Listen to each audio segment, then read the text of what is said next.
Hello everyone, how are you? It's me Nawad here. Welcome to my YouTube channel Unique Engineering Tips. Hope you all are fine. As all of you know that I was busy in my personal papers, जिसकी वजह से काफ़ी दिनों से मैंने videos upload नहीं की. But now I am back. Let's go back to our previous routine. So मैं रिविजन लेक्चर्स अपलोड कर रहा था जिसमें हमने दो सब्जेक्ट्स ऑलरेडी कंप्लीट कर दिए थे, कंस्ट्रक्शन प्लानिंग एंड मैनेजमेंट, और सेकंड हमने कंप्लीट किया था आरसीसी. थर्ड हम डिस्कस कर रहे थे सॉम को. So let's start the video. So आज का जो फर्स्ट टॉपिक हमारे पास है वो है theory of simple bending. When load acts on a beam shear force and bending moment produce होती है, जिसकी वजह से क्या होता है कि डिफॉर्मेशन कॉज होती है. अब बीम मटेरियल जो है वो रेजिस्टेंस ऑफर करता है, जिनको हम स्ट्रेसेस कहते हैं. They can be calculated with assumptions. Stresses induced by bending moment are known as bending stresses and stresses induced by shear forces are known as shearing stresses. Important point है दोनों. Next हम यहाँ पे discuss करते हैं pure bending और simple bending क्या होता है. When the stresses in the beam are set up only due to bending moment, it means that shear force is equal to zero. Then the moment is known as pure bending. Most important point है, जब beam में जो stresses induced होंगे वो सिर्फ bending moment की वजह से ही होंगे. इट मीन्स दैट कि उस केस में जो शेयर फोर्स का अफेक्ट होगा वो जीरो होगा. Then the bending is known as pure bending. इसकी जो assumptions है, these assumptions are most important from examination point of view. First is beam material is homogeneous and isotropic. Modulus of elasticity is same in tension as well as in compression. Transverse sections remain plane before and after bending. Important है ये. Beam is initially straight and all longitudinal filaments bend in the circular arch of a common center of a curvature. Radius of curvature जो होता है वो large होता है as compared to other dimensions, and each layer of the beam is free to expand or contract independently of the layer above or below it. Next is expression for bending stresses or theory of simple bending. Important relation है ये. इसमें भी numerical आने के काफ़ी ज़्यादा chances हैं. Relation क्या है इसका? M upon I is equal to sigma upon Y is equal to E upon R. It is applicable for only those beams which are subjected to constant bending moment or at a section where bending moment is maximum. Important point है ये. इसको हम generally उन्हीं beams के लिए use करते हैं जिनमें constant bending moment होगी और जहाँ पे bending moment maximum होगी. नेक्स्ट हम यहाँ पे डिस्कस करते हैं bending stresses in symmetrical sections. In this case, neutral axis lies at a distance of d/2 for rectangular, square and circular sections. Above the neutral axis compressive stresses occur होते हैं और below the neutral axis tensile stresses occur होते हैं. ये तो basic है. Bending stresses will be maximum where bending moment is maximum. ये भी ऑब्वियस सी बात है. बेंडिंग स्ट्रेसेस मैक्सिमम वहीं पे होंगे जहाँ पे बेंडिंग मोमेंट मैक्सिमम होगी. नेक्स्ट हम यहाँ पे डिस्कस करते हैं section modulus. Ratio of moment of inertia to the distance of the outermost layer from neutral axis, that is known as section modulus. It is noted by z. z is equal to I upon Y max. m upon I is equal to sigma max upon Y max. It is equal to sigma max into 1 upon Y max. m upon I को हम simply लिख सकते हैं sigma max into z, क्योंकि i upon Y max के बराबर होता है z के बराबर होता है. ये भी इंपॉर्टेंट है. Moment of section is maximum when z is maximum. Moment of section maximum कब हो सकती है? जब z की वैल्यू मैक्सिमम होगी. और सेक्शन मॉडुलस क्या रिप्रेजेंट करता है? Strength of the section represent करता है. जितना ज़्यादा सेक्शन मॉडुलस होगा उतनी ज़्यादा स्ट्रेंथ, जितनी कम वैल्यू होगी सेक्शन मॉडुलस की उतनी कम स्ट्रेंथ ऑफ द सेक्शन होगी. यहाँ पे हम देखते हैं section modulus for various shapes. Solid rectangular section के केस में हम सेक्शन मॉडुलस को कैसे फाइंड आउट करते हैं? bd square upon 6. Hollow rectangular section के लिए हम कैसे फाइंड आउट करते हैं? 1 upon 6 into capital D capital BD cube minus small BD cube. Circular section अगर हॉलो होगा उस केस में हम कैसे फाइंड आउट करते हैं? पाई अपॉन 32 कैपिटल D की पावर 4 माइनस स्मॉल d की power 4. And circular solid section के लिए हम इसको कैसे फाइंड आउट करते हैं? पाई अपॉन 32 कैपिटल D की power 3. Next we will discuss about bending stresses in unsymmetrical sections. Unsymmetrical sections के केस में हम बेंडिंग स्ट्रेसेस को कैसे फाइंड आउट करते हैं? अब देखो, सिमेट्रिकल सेक्शंस के केस में जो न्यूट्रल एक्सिस होती है वो जियोमेट्रिकल सेंटर से पास होती है, बट अनसिमेट्रिकल सेक्शंस के केस में ऐसा नहीं होता है, जिसकी वजह से क्या होता है कि जो y की वैल्यू होती है वो सेम नहीं होती है टॉप और बॉटम लेयर के लिए. For bending moment larger value of y is used. Bending moment को कैलकुलेट करने के लिए लार्जर वैल्यू जो होती है y की उसको यूज़ किया जाता है. And hence in case of unsymmetrical section first CG is calculated and then bending stresses are calculated. इसके लिए हम क्या करते हैं? x बार को फाइंड आउट करते हैं, फिर y बार को फाइंड आउट करते हैं. x बार और y बार को जो मीटिंग पॉइंट आएगा that will be the CG of the section. I हमारे पास यहाँ पे क्या है? I1 plus I2 plus I3 total moment of inertia for 3 different sections. m upon i is equal to sigma upon y.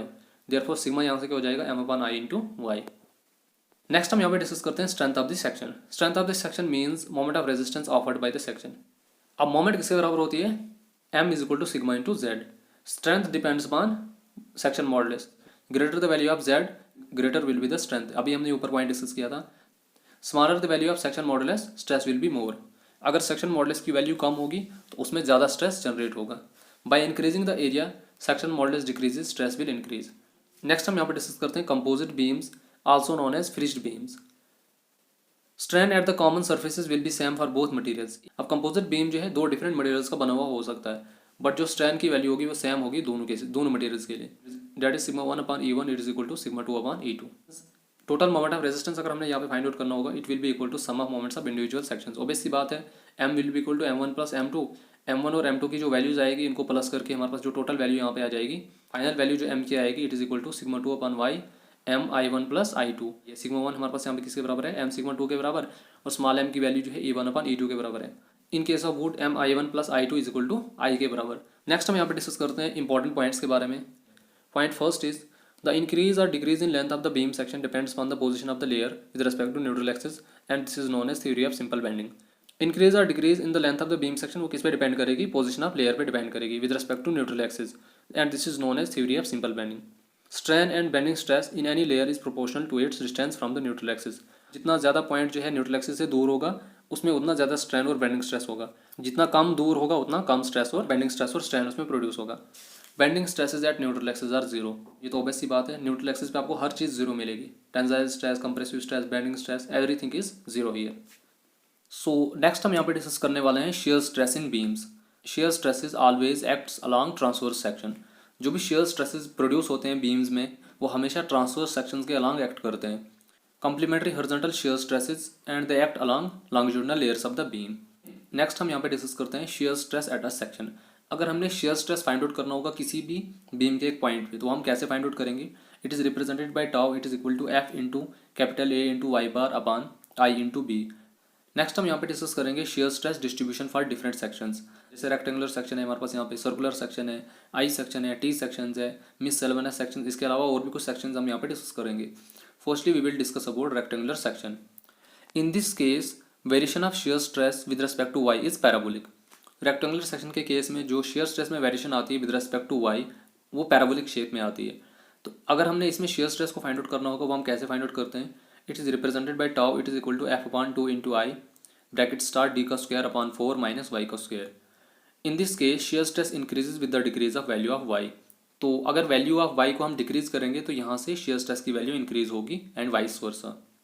अगर हमने maximum shear stress निकालना होगा in case of rectangular section, it is represented by tau max, it is equal to 1.5 into average shear stress. और average shear stress कैसे निकलेगा, shear force upon area. ये दोनों formulas important है examination point of view से। Then comes circular section. In this case shear stress distribution is also parabolic. इसमें हम tau को कैसे फाइंड आउट करते हैं, it is equal to F upon E into I R का square minus Y का square and tau max is 4/3 into average shear stress. Important point है। Then comes I section. In this case shear stress in web and flange are calculated separately. I section के case में हम क्या करते हैं कि both web and flange में जो शेयर स्ट्रेसेस इंड्यूस्ड होते हैं या प्रोड्यूस होते हैं उनको हम सेपरेटली कैलकुलेट करते हैं। Variation of shear stress with respect to Y in the flange is parabolic. इस केस में भी जो वेरिएशन होती है शेयर स्ट्रेस की विद रेस्पेक्ट टू वाई वो पैराबोलिक होती है। Now shear stress in upper edge of flange, it is equal to F upon 2 into I D का कैपिटल डी का square upon 4 minus capital D upon 2 का whole square, it is equal to 0। And for lower edge of flange it is equal to F upon 8 I capital D का square minus small d का square. In web tau is equal to F into B capital D का square minus small d का square upon 8 into I into B. And maximum shear stress is equal to F into A into Y bar upon I into B. All these formulas are important from examination point of view. Then comes T section. In this case, shear stress distribution over a T section is obtained in the same manner as our I section. But in this case, the position of neutral axis, that is CG, is obtained first. T section और I section में जो formulas हैं shear stress को find out करने के लिए वो same है, सिर्फ दोनों में इतना difference है। T section के केस में हम first CG की पोजीशन को फाइंड आउट करते हैं, उसके बाद हम शेयर स्ट्रेस की वैल्यू को फाइंड आउट करते हैं। And the last is miscellaneous section. Miscellaneous section means जो सेक्शंस हमने यहाँ पे डिस्कस किए अगर इनके अलावा कोई और सेक्शन होगा उस केस में हम कैसे शेयर स्ट्रेसेस को फाइंड आउट करते हैं। In those cases shear stresses are determined in the same manner as in case of I sections and T sections.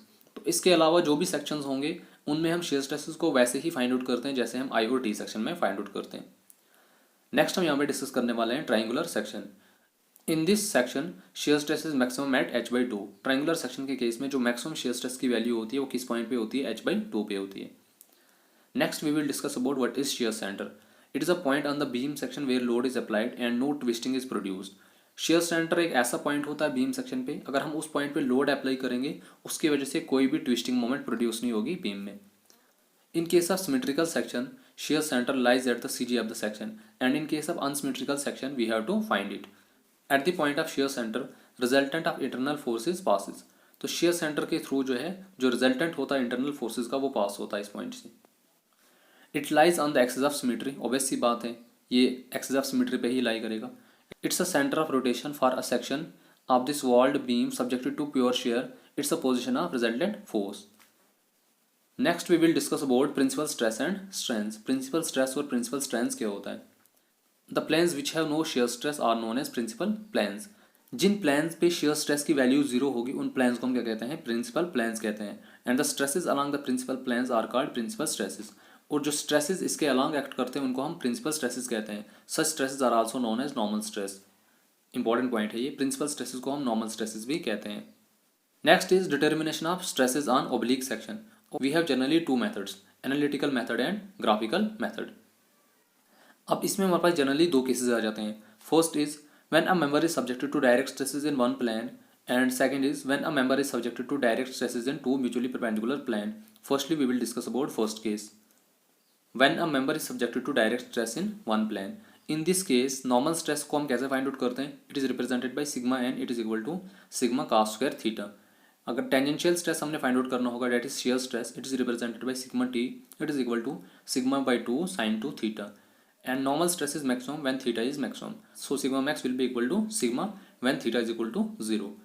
And sigma t max किसके बराबर हो जाता है यहाँ पे, sigma by 2 के बराबर हो जाता है।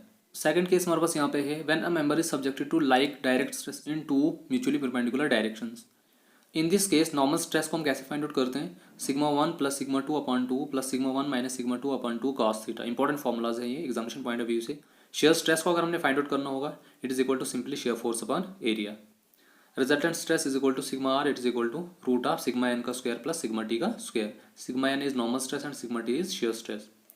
अगर हमने angle of resultant with the normal find out करना होगा, it is represented by 5, it is equal to tan inverse sigma T upon sigma N. Maximum shear stress यहाँ पे कैसे हम फाइंड आउट करेंगे, it is represented by sigma T max, it is equal to sigma 1 minus sigma 2 upon 2। इस case में theta की value या तो हम 45 कंसिडर करते हैं या फिर 135 कंसिडर करते हैं।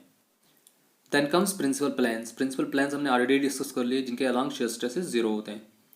In this case sigma 1 minus sigma 2 upon 2 sin 2 theta is equal to 0, tan 2 theta is equal to 2 tau sigma 1 minus sigma 2। Next is when a member is subjected to shear stress. उस case में हम sigma T को कैसे find out करते हैं, it is equal to minus tau cos 2 theta. And sigma N को हम कैसे फाइंड आउट करते हैं, tau sin 2 theta.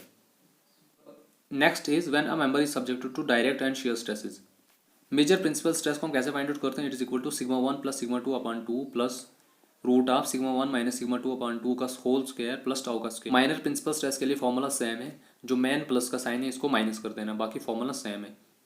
They always act right angle to each other. Maximum shear stress अगर हमने फाइंड आउट करना होगा, it is represented by sigma T max, it is equal to 1/2 root of sigma 1 minus sigma 2 का square plus 4 tau का square. Second method is graphical method. Graphical method से हम कैसे find out करते हैं stresses को, इसमें हमारे पास फर्स्ट मेथड आ जाता है मोर सर्कल मेथड। अगर हमने नॉर्मल, टेंजेंशियल और रिजल्टेंट स्ट्रेसेस ओब्लिक प्लेन पे फाइंड आउट करने होंगे तो हम कैसे फाइंड आउट करेंगे। इसमें हमारे पास जनरली तीन केसेस आते हैं। First is when a body is subjected to two mutually perpendicular principal stresses of unequal intensities.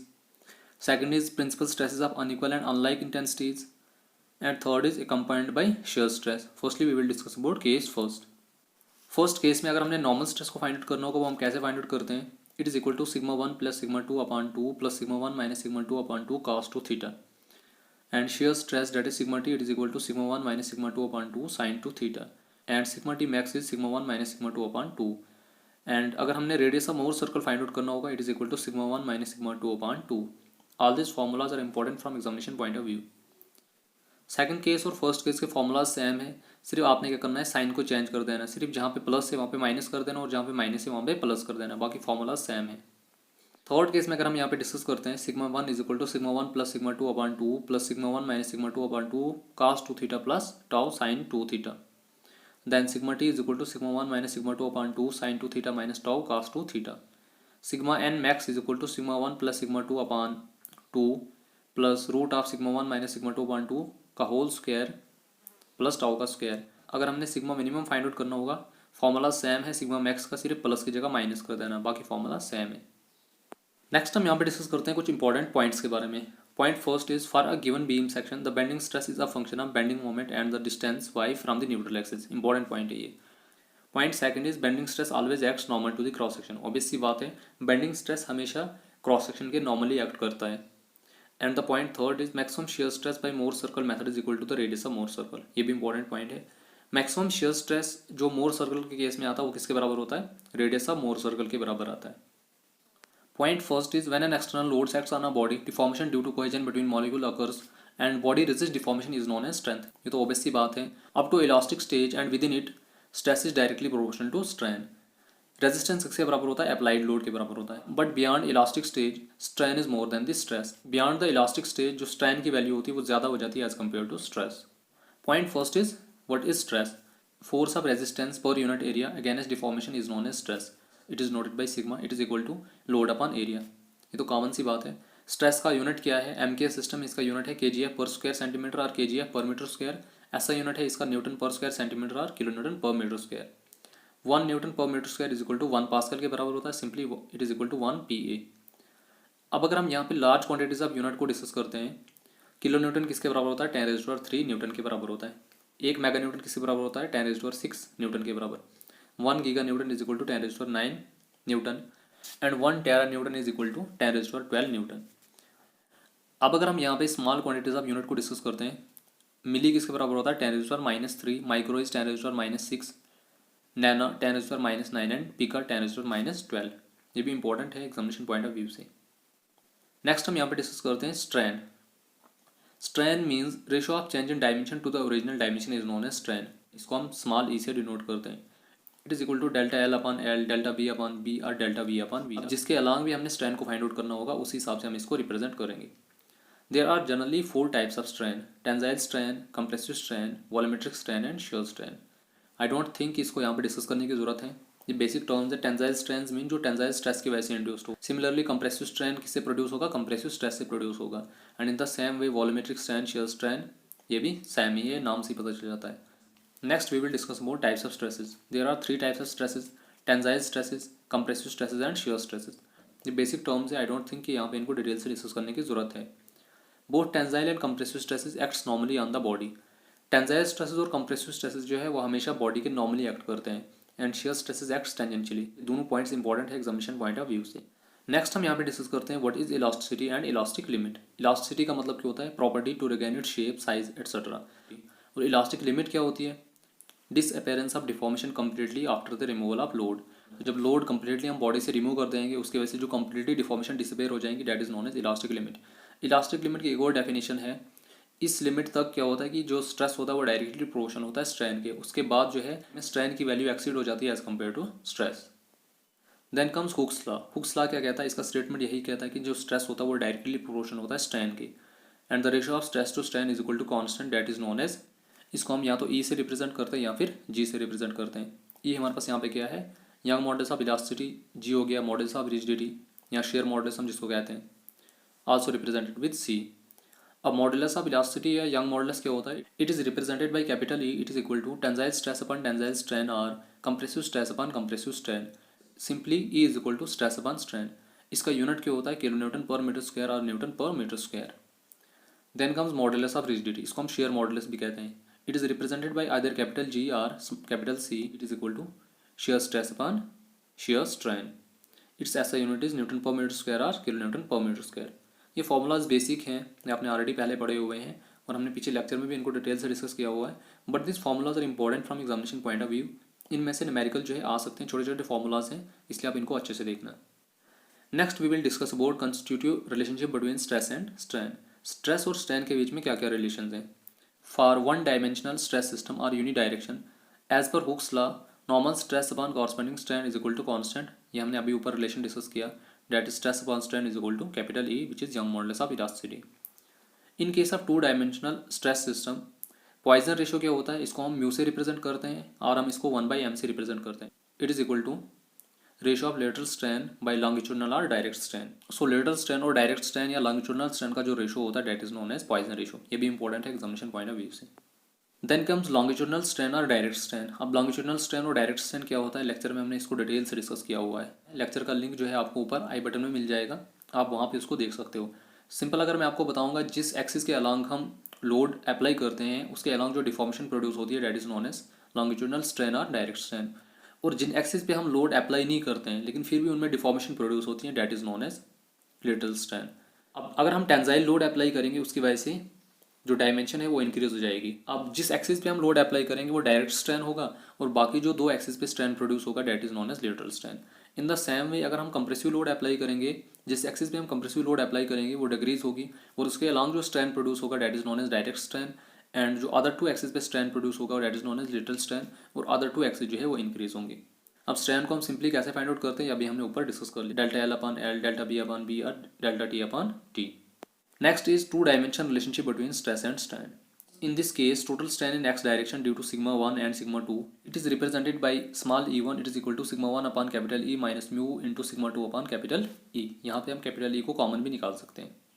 And total strain in y direction, it is represented by E2, it is equal to sigma 2 upon capital E minus mu into sigma 1 upon capital E. Case third is relation between stress and strain for three-dimensional stress system. In this case, total strain in x direction due to sigma 1, 2 and 3 is same formula जो हमने ऊपर discuss किया, सिर्फ यहाँ पे axis 3 है, वहाँ पे एक्सिस 2 ही थी। E1 को हम कैसे फाइंड आउट करेंगे, sigma 1 upon E minus mu into sigma 2 upon E minus mu into sigma 3 upon ई।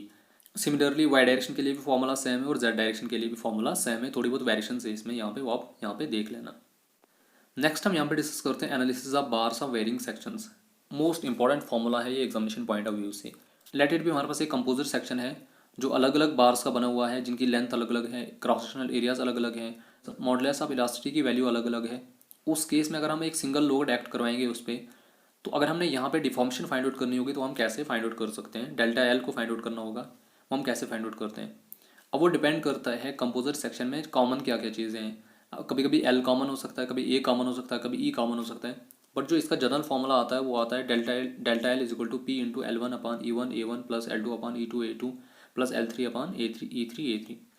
अब अगर इसमें कुछ चीज़ें आपको सेम दी होंगी तो आप उनको कॉमन भी निकाल सकते हो, बट जनरल फॉर्मूला इसका यही बनता है।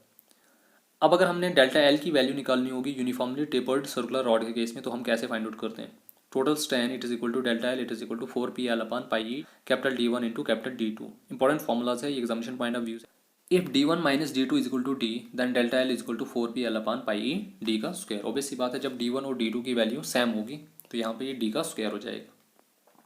Second is analysis of uniformly tapering rectangular bar. अब अगर बार टेपर्ड होगा बट उसका जो क्रॉस सेक्शन होगा वो रेक्टेंगुलर होगा, तो उस केस में हम डेल्टा एल को कैसे फाइंड आउट करेंगे। It is equal to P L upon capital E into small T A minus B log E A upon B. A और बी हमारे पास यहाँ पे क्या है, डायमेंशंस जो टेपर्ड सेक्शन की होंगी from one and other and. Next हम यहाँ पे डिस्कस करते हैं analysis of bars of composite sections. Composite sections के केस में हम बार्स को कैसे एनालाइज करते हैं। अब कंपोजिट सेक्शन इसके नाम से ही पता चल जाता है जो दो या दो से ज़्यादा मटेरियल का बना हुआ होगा। इस केस में जो एक्सटेंशन और कंप्रेशन होती है वो ईच बार में इक्वल होती है। Total load on the composite bar is equal to किसके बराबर होता है, equal to sum of loads carried by individual bar. In this case sigma 1 upon E one is equal to sigma 2 upon E two. ई1 upon E two का जो ratio है उसको हम कहते हैं modular ratio. Then comes thermal stresses. Thermal stresses का topic भी इंपॉर्टेंट है, इसमें से न्यूमेरिकल आने के काफ़ी ज़्यादा चांसेस हैं। थर्मल स्ट्रेसेस नाम से ही पता चल जाता है, stresses induce due to temperature changes.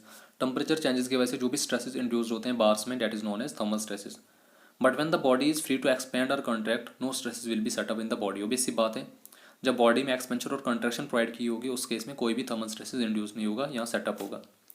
If the rod is free to expand, then the extension of the rod is given by delta L is equal to alpha into T into L. Alpha हमारे पास यहाँ पे क्या है, coefficient of thermal expansion, T हो गया temperature and L is length. Compressive strain अगर हमने फाइंड आउट करना होगा it is equal to alpha into T, और स्ट्रेस अगर हमने फाइंड आउट करना होगा it is equal to alpha into T into E. Load और थ्रस्ट अगर हमने रॉड पे फाइंड आउट करना होगा it is equal to alpha into T into E into A. All this formulas are important from examination point of view. अब second case है, अगर expansion को हम प्रिवेंट करेंगे उस केस में क्या होगा, then compressive stresses and strains will be set up in the body. अगर हम एक्सपेंशन को प्रिवेंट करेंगे उस केस में क्या होगा कि कंप्रेसिव स्ट्रेसेस और स्ट्रेन्स बॉडी में सेटअप होंगे। These are known as thermal stresses and strains. उस केस में जो कंप्रेसिव स्ट्रेसेस और स्ट्रेन्स प्रोड्यूस होंगे बॉडी में उनको हम क्या कहते हैं, थर्मल स्ट्रेसेस एंड स्ट्रेन्स। उस केस में थर्मल स्ट्रेन अगर हमने फाइंड आउट करना होगा it is represented by small a it is equal to alpha into T. Thermal stress को अगर हमने फाइंड आउट करना होगा it is represented by sigma it is equal to alpha into T into A. Thermal stress is also known as temperature stress. Thermal strain is also known as temperature strain. Important है ये examination point of view से। Third case इसमें आ जाता है stress and strain when the supports yield. जब supports में एक यील्ड प्रोवाइड की होगी डेल्टा, उस केस में स्ट्रेस और स्ट्रेन की क्या वैल्यू होगी। एक्चुअल एक्सपेंशन अगर हम यहाँ पे फाइंड आउट करेंगे, it is equal to alpha into T into L minus small delta, and actual strain is alpha into T into L minus small delta whole divided by capital L. Actual stress की value क्या आएगी, alpha into T into L minus small delta upon capital L into E. Thermal stresses in composite bars. Let the composite bar is made up of brass and steel. Late करो हमारे पास एक composite बार है जो brass और steel का बना हुआ है और उस पर टेंजाइल फोर्स एक्ट कर रही है। उस केस में अगर हमने एक्चुअल एक्सपेंशन निकालना होगा स्टील और ब्रास का, वो हम कैसे फाइंड आउट करते हैं, alpha S into T into L plus sigma S into L upon capital E S. And actual expansion of brass अगर हमने फाइंड आउट करना होगा, फॉर्मूला सेम रहेगा, सिर्फ जहाँ पे अल्फा एस है वहाँ पे हमने क्या कर देना है, अल्फा बी कर देना है, और जहाँ पे सिग्मा एस है वहाँ पे हमने सिग्मा बी कर देना है, एंड ई एस को हमने ई बी से रिप्लेस कर देना है, बाकी फॉर्मूला सेम है। नेक्स्ट हम यहाँ पे डिस्कस करते हैं elongation of bar due to self weight. ये भी मोस्ट इंपॉर्टेंट फॉर्मूला है एग्जामिनेशन पॉइंट ऑफ व्यू से। सेल्फ वेट की वजह से भी बॉडी में इलांगेशन आती है। अब देखो, अगर हमने इलांगेशन निकालनी होगी ड्यू टू लोड, वो हम कैसे फाइंड आउट करते हैं, पी एल अपॉन ए ई। अगर हमने इलांगेशन सेल्फ वेट की वजह से फाइंड आउट करनी होगी, it is equal to P L upon two A E. Elongation due to self weight is always half of elongation due to load. Next हम यहाँ पे डिस्कस करते हैं volumetric strain. It is represented by E V, it is equal to change in volume upon original volume. Obviously बात है, strain होता ही है change in dimension upon original dimension. अब यहाँ पे वॉल्यूमेट्रिक स्ट्रेन को हम अलग अलग केसेस में डिस्कस करेंगे। Volumetric strain when the bar is subjected to axial load. Axial load के केस में वॉल्यूमेट्रिक स्ट्रेन हम कैसे फाइंड आउट करते हैं, it is represented by E V, it is equal to longitudinal strain minus two into mu into longitudinal strain. यहाँ से जिसका final formula बना है, E V is equal to delta L upon L one minus two into mu. Next case is volumetric strain of a rectangular bar subjected to three mutually perpendicular forces. It is represented by EV. It is equal to 1 upon E sigma x plus sigma y plus sigma z 1 minus 2 into mu. And volumetric strain in a cylindrical rod वो हम कैसे find out करते हैं, EV is equal to delta L upon L minus 2 into del D upon small d. Next is bulk modulus. Bulk modulus क्या होता है, it is represented by K. It is equal to ratio of direct stress to the volumetric strain. Its SI unit is Newton per meter square or kilonewton per meter square. Reciprocal of bulk modulus is compressibility. Its SI unit is reciprocal of unit of bulk modulus, that is meter square per newton or meter square per kilonewton. Point 14th is relation between E, K and G. These three relations are most important from examination point of view. In relations पे भी काफ़ी ज़्यादा numerical आने के chances हैं। First is capital E is equal to 2 into C 1 plus 1 upon M, और इसको हम ऐसे भी लिख सकते हैं 2 into C 1 plus mu, क्योंकि 1 upon M को हम simply mu भी लिख सकते हैं। Then second is E is equal to 3 into K 1 minus 2 upon M, or 3 into K 1 minus 2 into mu. And the third is 9 kg upon 3K plus G. Next हम यहाँ पे discuss करते हैं कुछ इंपॉर्टेंट पॉइंट्स के बारे में। Point first is coefficient of linear expansion of brass is more than steel. Important point है ये भी। Point second is if the self weight of the uniform section bar is neglected and is subjected to an axial load, then stress in the bar would be uniform. Important point है, अगर हम self weight जो है uniform section बार का neglect कर देंगे और उस पर हम एक्सियल लोड अप्लाई करेंगे, उस केस में जो स्ट्रेस प्रोड्यूस होगा बार में वो यूनिफॉर्म होगा। Point third is in case of nut and bolt used on the tube with washers, then tensile load on the bolt is equal to compressive load on the tube. Nut and bolt के case में अगर हम उसको with washers use करेंगे, उस case में जो tensile load bolt में प्रोड्यूस होगा वो compressive load on the tube के बराबर होगा। Point fourth is when an element is subjected to simple shear stresses. जब किसी बॉडी पे सिंपल शेयर स्ट्रेसेस इंड्यूस्ड होंगे, उस केस में क्या होता है, planes of maximum normal stress are perpendicular to each other. Planes of maximum normal stress are inclined at an angle of 45 degree to the plane of pure shear. One of uniform normal stress is tensile while the other is compressive. And the last point is maximum normal stress are of same magnitude and are equal to shear stress on the plane of pure shear. Important point है ये चारों के चारों। I think it's enough for today. बाकी part जो इसका हम remaining lecture में डिस्कस करते हैं। So thank you so much and keep supporting me.